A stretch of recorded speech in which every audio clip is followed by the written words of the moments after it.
throw it to stop the next attack, and you got to kind of work together to combine the skills. You can see right below that guy's health bar, you can see the conditions we have on him. Our condition system is kind of this small set of debuffs that we are shared with all the professions, and it kind of gives ways for players to all work together, and they stack together with each other so that when you use a condition on someone, it doesn't, it's never wasted.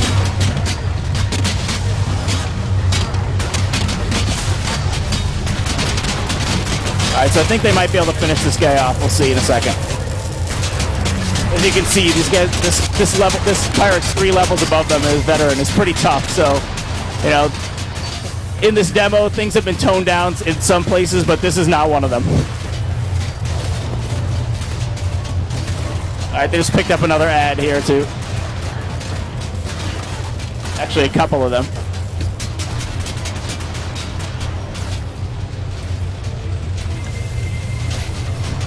So this village, when not on fire and overrun with pirates, actually has a whole bunch of people who normally live here. And part of the dynamic event system is that the world is constantly changing as a result of these events. So the people that live here were all killed off when the pirates got here. Some of them are actually hiding inside the burning houses. Some of them ran up and they're in a nearby village and they're yelling for help and trying to get people to come down here and come and participate in this event. So if you're out exploring in the world, these guys will come out and find you. And they're never going to run up to you and make you read 2 paragraphs of text telling you there's a town on fire. They'll actually run up to you and they'll scream, help, help, oh my gosh, there's a town's on fire. And they'll point exactly where the town is and send you down the road to get there. Yeah, so as you can see, there's some buckets over there too that they can actually use to go put the fires out. They're right there by that well. Because they've kind of cleared out most of the pirates now, so they're going to pick up some buckets and take them over, start putting fires out. But pirates keep coming, so you have to keep an eye on them. So you pick up the bucket, he actually gets a skill to use it that puts out the fire, he dumps the water out.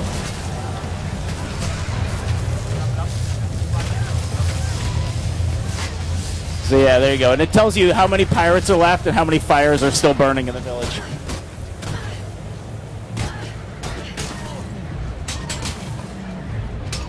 Another thing the thief does is he has a lot of evasion built into some of his skills, so that is another way that he keeps himself in combat without taking as much damage, since he's a lower health and lower armor character that likes to get involved in fighting.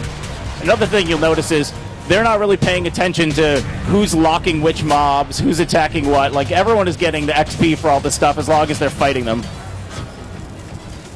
There's 1 pirate left. Come on, guys, you can do this.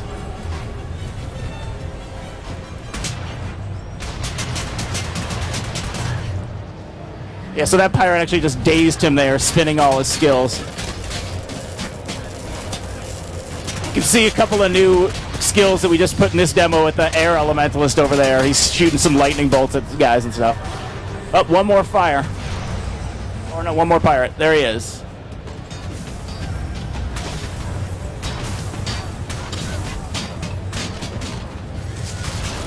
All right, so give him a little hand. This is now. Oh no, he's actually over there. Once they kill this guy, yeah. They keep coming in, so they're not killing him fast. They gotta kill faster.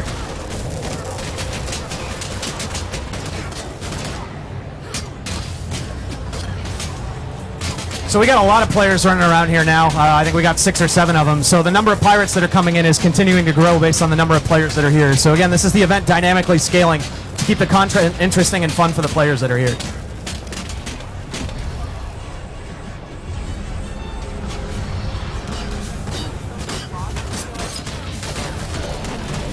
I think they're going to burn through these guys pretty quick. And there it is. The town is saved. So one of the things you're going to see now is people are going to come running back from the nearby villages they were hiding. They're going to come out of the houses, and the town is going to be saved again. The merchants will start selling stuff here.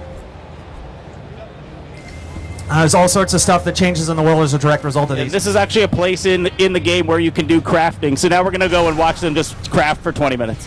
No, I'm just kidding. You guys want to go for the pirate island? Okay. Yeah, so now they're heading up to the actual pirate island that's in the middle of the lake. Hit M. You can pull up. This shows our map. This right above him, this is the big lake. They're heading up there to that pirate island where the pirates' base is, and you can see those broken down ships. They kind of live in these built up homes, so.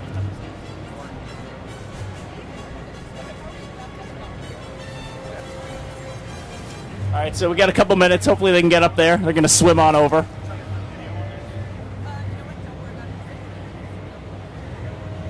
In Guild Wars 2, there actually is underwater combat as well, but we are not showing it yet. But this is people swimming on the surface right now.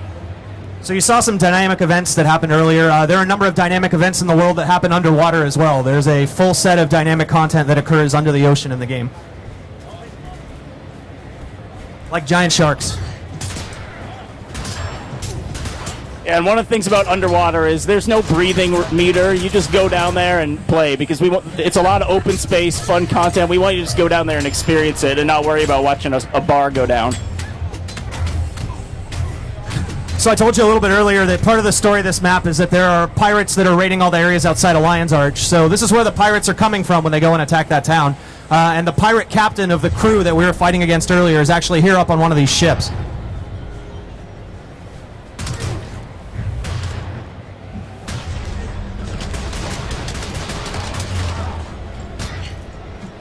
Yeah, and so this is live. I actually think one of the people following them is someone from our work that's playing the game right now with everyone here. So yeah, here they are up on the boat. You got to make sure not to roll off here.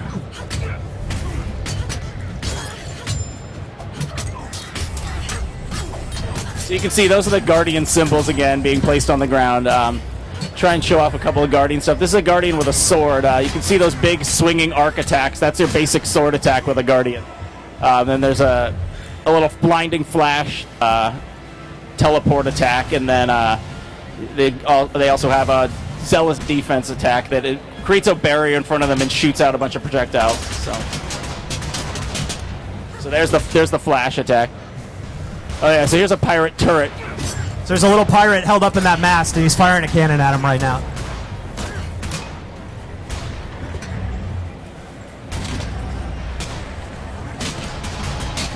So they're breaking down the turret right now. And there are siege weapons like this all over the game. Oftentimes the enemies have them in the form of cannons and catapults and pirate turrets like that. There are also a bunch that players can man. So when you're defending cities, there's catapults you can jump on. There's cannons you can use. There's mortars that you can fire. So they work a lot like the thief steal skill, where you change out your skill bar and you get a whole new set of skills when you go up and you interact with one of the siege weapons. Oh yeah, so we just stole another bottle from that pirate. Hopefully we'll get another chance to pop another steal. So you can see there's actually, for every enemy in the game, there's a variety of things you can steal from them. So it kind of depends on what you're fighting. We're going to wind it down. You guys want to look for the visual peak and we'll climb on that. Just follow through. So you want to talk about visual? So we're winding down to the end of our show and tell here for today. So one thing we wanted to show you guys is kind of a little sneak peek right here at the end. Is part of the story of Guild Wars 2 is there are 3 orders that have organized to fight against the Elder Dragons. There is the Derman Priory, the Order of Whispers, and the Vigil. And players are going to have the choice to join one of these 3 organizations, and whichever one they choose to join completely changes the storyline that they experience in the game. The Vigil likes to, they're sort of the organized military group. They build giant armies and assault the dragons. The Derman Priory are kind of the Indiana Jones types. They go off, they raid and try to find old relics and history and books about ancient lore about the dragons to see if there's a way they can fight them from historical information. And the last group is the Order of Whispers, and they're sort of like our James Bonds of the game. And they're out there covertly trying to get a battle against the dragons going by changing other enemies in the game to win them over to the player's side and to get them to fight back against the dragons as well. Yes, you can see that Drake was chasing him. He just turned and crippled it and then ran away. So this giant fortress we're going to run up on here in a minute is the Vigil Keep. It's the home of the player organization, the Vigil, that the players can choose to join. And it's large. Just like many of our cities in Guild Wars 2, this location features full interiors. We tried to really make the outsides of our locations and the insides beautiful places that you want to visit. A lot of the storyline that your character experiences, if you choose to join the Vigil, comes out of this keep and branches out into the game. Yeah, so hopefully you guys enjoyed a little view of the dynamic combat as well in the game and moving around and actually getting to see what it's like for someone who's played the game for a few months to play it instead of people just walking up for the first time. So Hey, so thank you all very much for coming today and watching. We want to say a couple quick thank yous. We want to say a huge thank you to Alienware for letting us be here today and for providing all these fantastic equipment for you guys to play Guild Wars 2. We want to say a huge thank you to Justin TV and all our fans watching from home today. And we want to say a huge thank you to you guys, the fans. Thank you for coming. Thank you very much. And finally,